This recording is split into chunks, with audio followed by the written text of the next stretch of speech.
जय श्रीराम, हर हर महादेव. मी सचिन पाटील.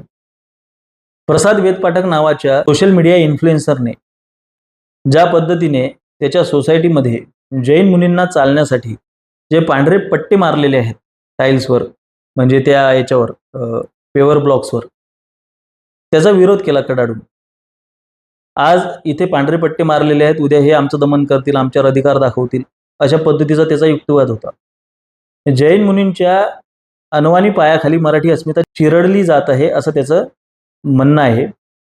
पण इथे जर का आपण बघितलं तर प्रसाद वेदपाठक यांना समर्थन देणारा सुद्धा एक खूप मोठा घटक, खूप मोठा वर्ग आपल्याला दिसून येतो आणि विरोधामध्ये सुद्धा एक वर्ग आपल्याला दिसून येतो. इथे काहीही ब्लॅक आणि व्हाईट नाहीये.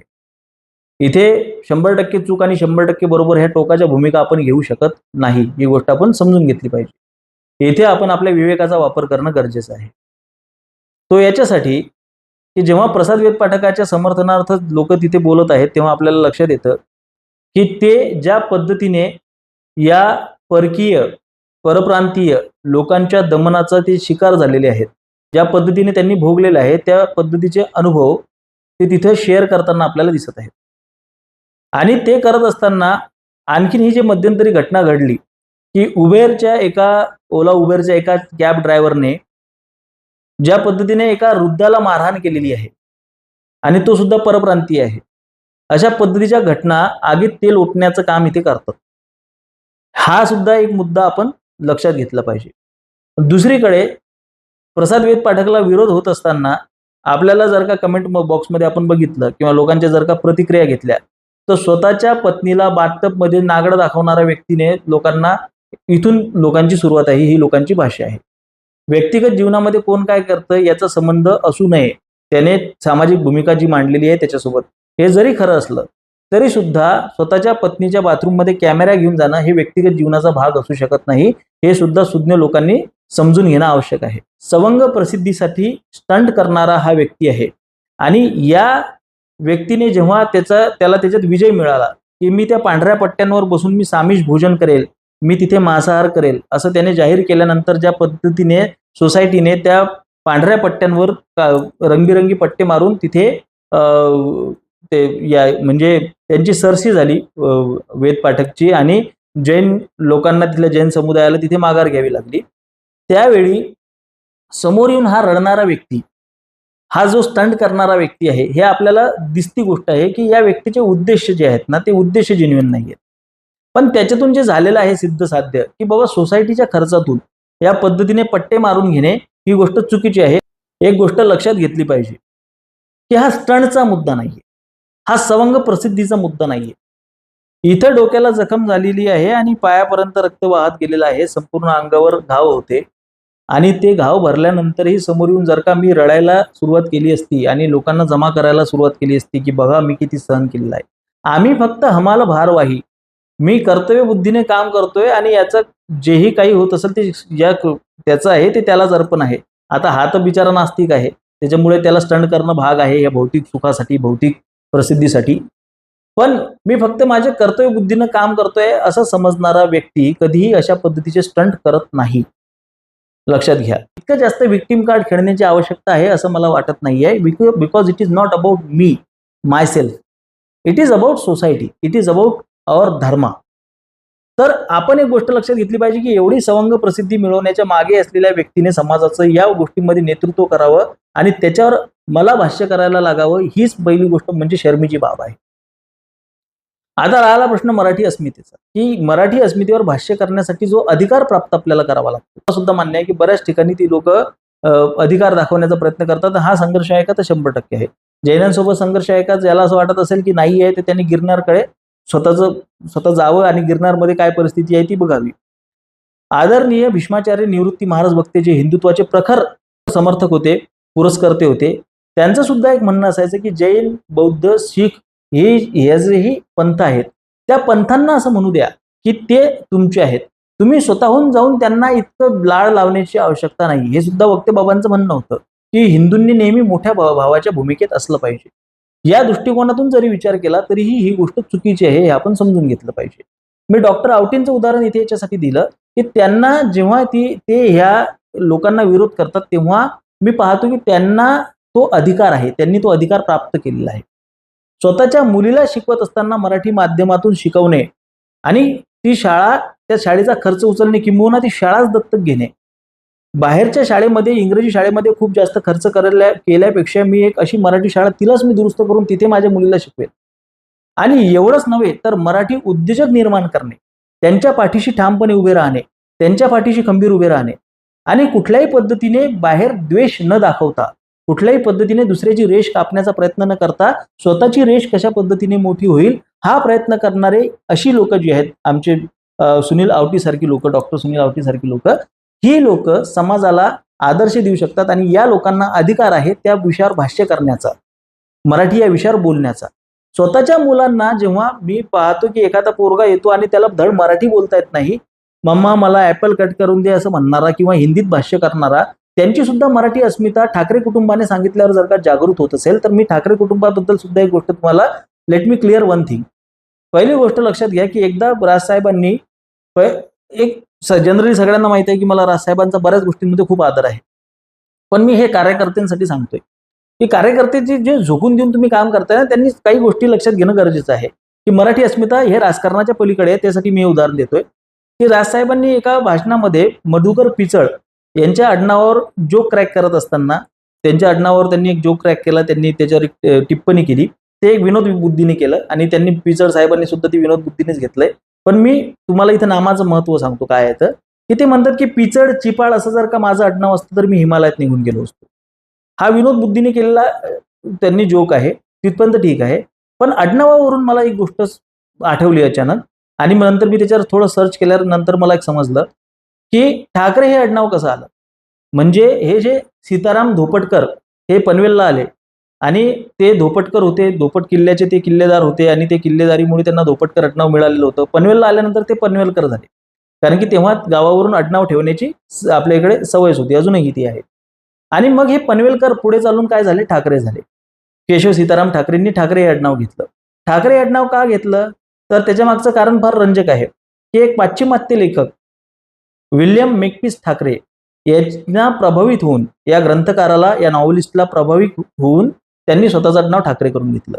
म्हणजे ज्या व्यक्तीचं स्वतःचं आडनाव इंग्रजी आडनावावरून प्रभावित आहे, बऱ्याच लोकांना ठाकरे हे वाटत नाही, ठाकरे मराठीत वाटतं, पण त्यांनी go and search your self, तुम्ही जा आणि स्वतः चेक करा, तुम्हाला लक्षात येईल की बाबा विल्यम मेकपीस ठाकरे नावाचा एक नॉव्हेलिस्ट होऊन गेलाय आणि ज्याचा प्रबोधनकार ठाकरेंवर खूप प्रभाव होता.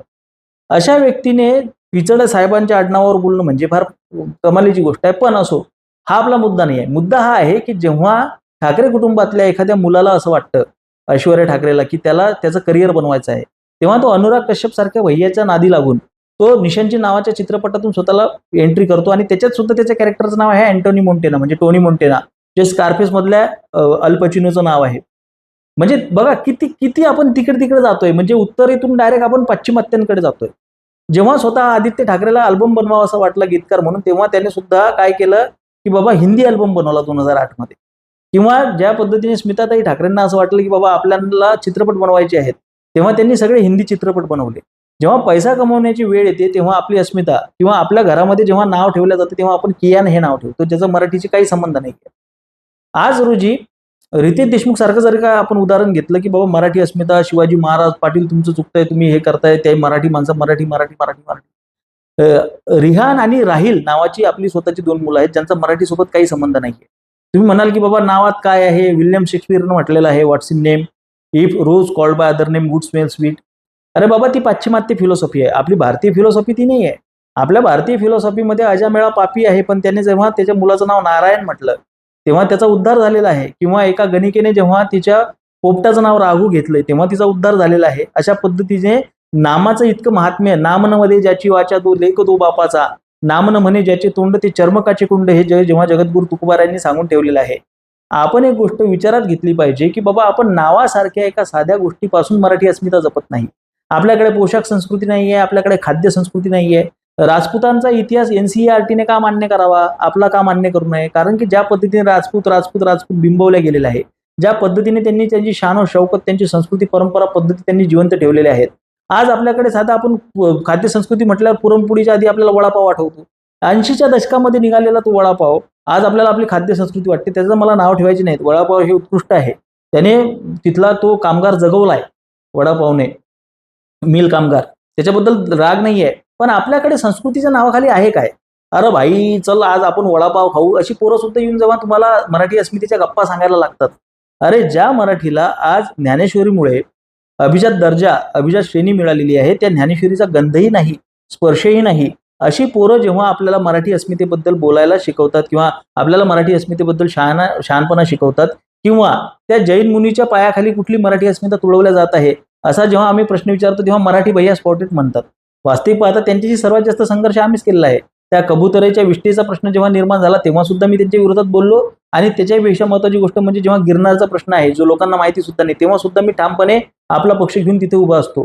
कोणाबद्दलही मला आपुलकी किंवा सहानुभूती नाही, पण मी म्हणतोय की सत्य असत्य मन केले वाही, मानिले नाही बहुमता. बहुमत काय आहे याच्याकडे लक्ष न देता केवळ सत्य आणि असत्य काय आहे याच्याकडे आपण लक्ष दिलं पाहिजे. प्रसाद वेद पाठक किंवा अशा लोकांची अस्मिता जेव्हा जागृत होते, तेव्हा उद्या चालून जर का यांच्या सोसायटीमध्ये बकरी ईदचा कार्यक्रम झाला तर तिथे हा तितक्या ताकदीने विरोध करेल का? हा प्रश्न आपण तशा व्यक्तीला विचारला पाहिजे. पण तिथे आपल्याला उत्तर माहिती आहे की तिथे हा विरोध करू शकत नाही, कारण की तिथे विरोध करायला याच्यामध्ये तेवढी क्षमता नाहीये. आज जैन लोक ज्या पद्धतीने त्याला माहिती आहे की इथे ही लोक माघार घेणार आहेत आणि त्याची सरशी होणार आहे, म्हणून त्याने हा मुद्दा उचललेला आहे, आपण समजून घेतलं पाहिजे. मग याचा अर्थ ती लोक किंवा परप्रांतीय लोक मराठी अस्मिता दाबण्याचा प्रयत्न करत नाहीत का? तर 100% करतायत. प्रत्येक प्रांतामध्ये हा प्रयत्न होतोय. पण त्याची दुसरी बाजू सुद्धा आहे. तिकडे तामिळनाडूमध्ये मारवाडी भगाव प्रोग्राम सुरू आहे. का सुरू आहे? त्याच्या मागचे उद्देश चुकीचे आहेत. पश्चिम बंगाल सारख्या ठिकाणी जर का आपण बघितलं तर तिथे सिंधी, गुजराती, मारवाडी यांचा टक्का खूप घसरलेला आहे.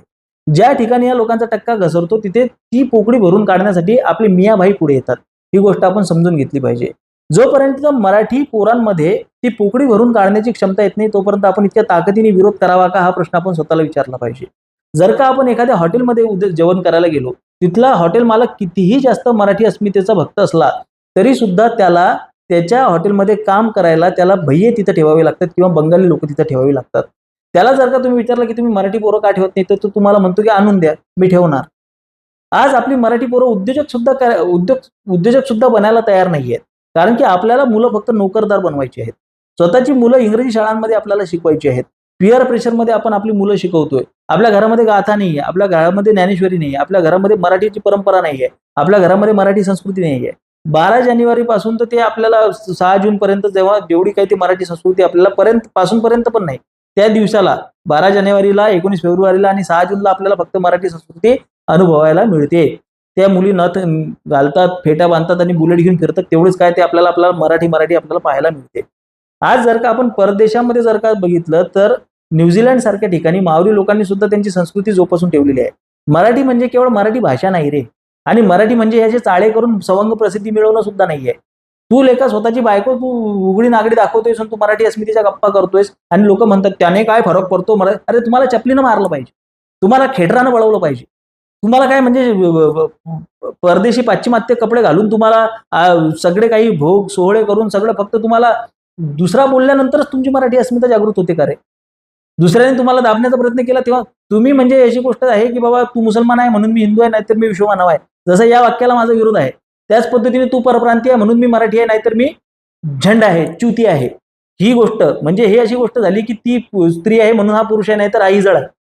अरे तुम्ही स्वतः मराठी असलं पाहिजे ना. तुम्ही स्वतःला विचारा ना, तुम्हाला दुसऱ्याची हिंदीत बोलायला काय खास आहे? तुम्हाला दुसऱ्याचे हे लोणी लावण्यात तुम्हाला काय खास आहे?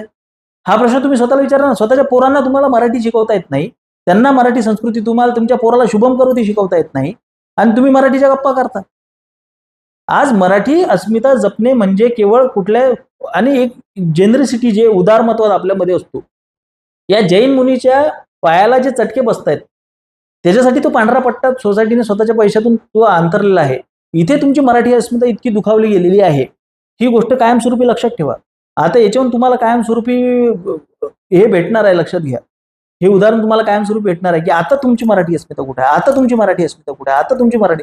कुर्ल्यामध्ये माणसेचा एक पोरगा जातो त्याला हिंदी बोलायला लावतात, त्याला चोपतात तिथं, त्याला माफी मागायला लावतात, तेव्हा तुमची मराठी अस्मिता जागृत होत नाही. तेव्हा वेदपाठक सारखा एखादा व्यक्ती पुढे येऊन बोलू शकतो का की बाबा हा मराठीचा अपमान आहे म्हणून? सर्व ठाई समभाव आपण ठेवू शकतो का? सर्वांशी आपण एकाच पद्धतीने ट्रीट करू शकतो का सगळ्या लोकांसोबत? याचा अर्थ असा नाही की परप्रांतीयांची दादागिरी सहन करावी. याचा अर्थ असाही नाही की सोसायटीच्या पैशातून तुम्ही जैन लोकांची लाड पुरवावी. याचा अर्थ असाही नाही की तुम्ही सिंधी, गुजराती, मारवाडी लोकांचे लाड पुरवावे. माझं एवढंच म्हणणं आहे, मी जसं म्हटलं की कुठली व्हाईट आणि ब्लॅक अशी गोष्ट नाही आहे. याच्यामध्ये काहीतरी आहे, सत्य याच्या मधात आहे. सत्य हे आहे की तुम्हाला जर का या विरोधात भाष्य करायचं असेल, तुम्हाला जर का या विरोधात बोलायचं असेल, तुम्ही राजकीय चॅनलाइज नका हो. तुम्ही राजकीय दृष्ट्या प्रवृत्त नका हो. तुम्ही राजकीय प्रवृत्त होऊन जर का ह्या गोष्टी बोलत असाल तर तुम्ही चुकीचे आहात. तुम्ही मनातून आतून तुम्ही प्रवृत्त झाले पाहिजेत. तुम्ही आतून तुमच्यातून तो भाव आला पाहिजे, ती भावना आली पाहिजे. राहिला प्रश्न याचा की बाबा मध्यंतरी जैन लोकांनी ज्या पद्धतीने ते कबुतराचा मुद्दा होता किंवा इतर मुद्दे होते त्या विषयात मध्ये विरोध करायला आमच्यासारखे लोक पुढे असतात की बाबा तो आरोग्याशी खेळण्याचा मुद्दा आहे, तिथे आम्ही ताकदीने विरोध करतो. राहिला प्रश्न व्हेज नॉनव्हेजचा, काल मला एका परदेशातून एका व्यक्तीने मला मेसेज टाकलेला आहे की दादा मी सामिष भोजन बनवणे हे माझं प्रोफेशन आहे, मी I am chef by profession, मी काय करू, मी कशा पद्धतीने आणू. अरे ज्या धर्मामध्ये, ज्या संप्रदायामध्ये सज्जन कसायाच्या शालिग्राममध्ये श्रीहरी विष्णूचा वास आहे, जिथे कनप्पा तोंडामध्ये चूळ भरून येतोय आणि महादेवाच्या पिंडीचा अभिषेक करतोय आणि ताज्या मासाचं नैवेद्य तो भगवान शंकराला दाखवतोय, त्या संप्रदायामध्ये स्वधर्मी इंधनम श्रेया परधर्म भयावह, जे तुझी ड्युटी आहे तेच तुझं काम आहे, तोच तुझा धर्म आहे, ते करत असताना नामस्मरण कर. हे माझं ठाम मत आहे आणि हे मी शास्त्राच्या आधारे सांगतो. आपण एक गोष्ट लक्षात घेतली पाहिजे की ज्याला शास्त्र आधार आहे ते म्हणजे नाम आहे. हरिमुखे म्हणा, पुण्याची गणना कोण करेल. हे नामस्मरण करत असताना मी एक गोष्ट पाहतो की जे लोक शाकाहारी आहेत त्या लोकांच्या मनामध्ये मांसाहारी लोकांबद्दल प्रचंड द्वेष, तिरस्कार आहे.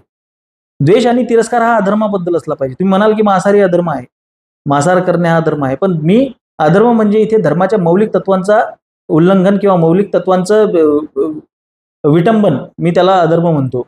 त्याला डावलणे मी त्याला अधर्म म्हणतो. आणि मौलिक तत्व काय आहेत, कसं आहेत, ते त्याच्यावर आपण कधीतरी वेगळं विशेष बोलू.